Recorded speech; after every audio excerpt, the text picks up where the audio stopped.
কেটে ধুয়ে রাখা পাঙ্গাস মাছ, হলুদের গুঁড়া, ঝালের গুঁড়া, লবণের গুঁড়া। এখন হাত দিয়ে সুন্দর করে মেখে নিব। কড়াই দিয়ে দিলাম সয়াবিন তেল। এখন দিয়ে দিব মাছ।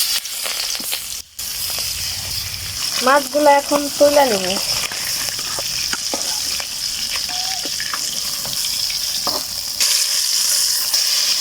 পেঁয়াজ ছাইড়ে দেবো, একটুখানি জিরা দিব, দিয়ে দেবো আলু, একটু লবণ, একটু হলুদ। এখন দিয়ে দিব লবণ আর গুঁড়া মরিচের।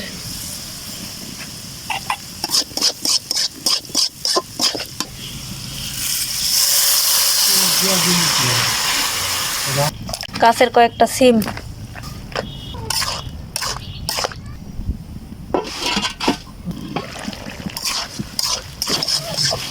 এখন দিব পানি।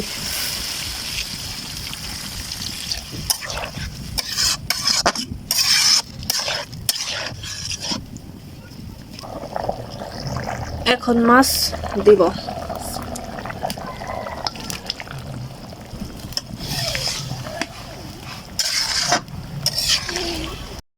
তো গাইস আই দে আমার তরকারি হয়ে গেছে। কেমন হলো সবাই কমেন্টে জানাবেন, আর লাইক শেয়ার করতে ভুলবেন না। অবশ্যই পাশে থাকবেন, সবসময় এরকম ভালোবাসা দেওয়া যাবেন। সবাই ভালো থাকবেন। আসসালামু আলাইকুম, আল্লাহ হাফিজ।